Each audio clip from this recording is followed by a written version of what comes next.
What do you really see in there? 2 naked ladies and a giraffe. That explains your concentration. Yeah, I'm a giraffe freak. Okay, it's time for another Worst Show of the Year candidate. And today, it's a goodie with a wild cast and a historic aftermath. Yeah, it's 3 for the Road.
A 1975 family drama so aggressively mediocre, it feels like someone tried to dramatize a human interest story. Oh, I can explain. Paul here, actor and radio host. Okay, the plot of 3 for the Road? Well, it follows a widowed dad and his 2 teenage sons. Dad is a photographer, so the 3 travel America in a custom RV. The kid explains it. What kind of photography does your father do? All kinds, all over the world. Right now he's shooting the speedway test for a magazine. And he's always taking you kids with him? No, we used to live near Chicago, Park Ridge, until my mother died. This show was created during the peak era of wanderlust television. You know, when networks were obsessed with putting families on the road. You had the Partridge Family touring in that psychedelic school bus, the Oregon Trail trying to be prestige TV before prestige TV existed, and then CBS said, you know what? What if we do that but slower?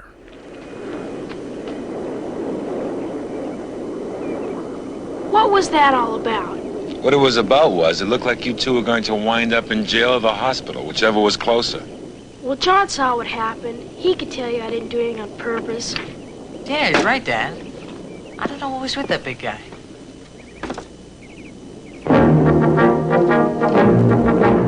Enter 3 for the Road, starring Alec Rocco as the dad. Yeah, Mo Green from The Godfather as the dad. Imagine being the guy who got shot in the eye by Michael Corleone and then immediately pivoting to a gentle RV father who solves problems with empathy.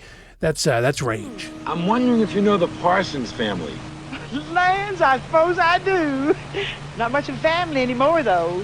Just Thurman himself. Is he Amy Parsons' father? That's him. But Amy hadn't been in these parts for years. Where can I find him? Well, you go about a quarter of a mile on down this road. He's got a garage and a snowmobile shop on the right-hand side. Great, thank you very much. The 2 sons were played by Leif Garretts before he became a pop star, and Vince Van Patten before he became a tennis pro. Oh yeah, Vince Van Patten became a pretty successful tennis pro in the late 70s. Now, in this show, the 3 traveled around helping people they met who always happened to be in some kind of terrible situation. Is anything wrong? Why? There's something wrong with your eye, I think. Oh, I bumped my head. Did the linebacker do Look, that to you? John, have your father teach you to mind your own business. I'm sorry, I was only asking And your I'm eye. telling you, it doesn't concern you or your father. Oh, is that supposed to ruin my day? I don't understand. That's Amy, I right. really There don't. are things about me you don't understand. Now just leave it at that. All right, don't worry, I won't bother you anymore. John? John. I'm sorry. I'm really sorry. But the show's big hook was in the RV itself, a futuristic custom-built travel liner they called Xebec. It looked like someone tried to merge a Winnebago with a moon rover. Yeah, it had shag carpeting, wood paneling, and the kind of interior lighting that screams, "This'll catch fire." Is that it over there? I don't think so. Didn't you say its name was Zebek? Yeah, that's right. It's a three-masted Mediterranean ship. My dad knows all sorts of dumb things like that. His father was born in Greece. And Zebek is actually spelled with an X, but people thought it'd be Exhibit. So we spelled it like it sounds with an Z? Now, CBS promoted it like the RV was the fourth cast member, which it pretty much was. As for the show, well, it got off to a decent start.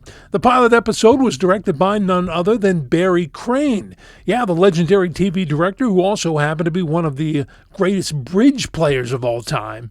Yeah, the card game. Anyway, Crane directed Mission Impossible, Hawaii Five-0, The Magician, and then somehow ended up filming an RV family drama.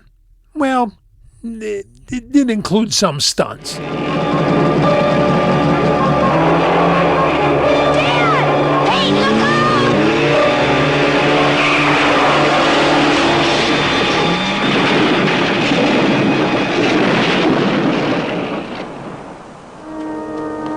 Cool. Now let's talk about the ratings. They filmed 13 episodes, but only 11 aired. Yeah, the show never quite made it out of the 1975 fall season. And as a matter of fact, it finished dead last in the 75-76 rating season. Dead last. 97th place. And it was nowhere close to even being 96th. Hey, Dad, Yeah. I've decided I'd like to raise some white mice temporarily. What do you mean, temporarily?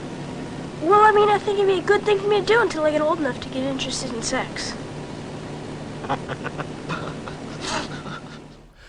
Maybe it had tough competition, you say, in the ratings. Yeah, kind of. It was up against the Swiss Family Robinson and the Wonderful World of Disney, which, is basically the TV equivalent of being thrown into a volcano.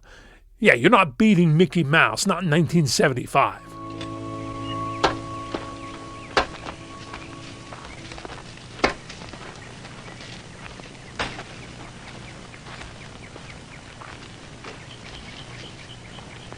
She's not here yet. Oh. Critics at the time said the show was pleasant, which is TV critic code for I don't hate it enough to be funny, but I don't like it enough to remember it. And that's the problem. 3 for the Road isn't offensively bad, it's aggressively beige.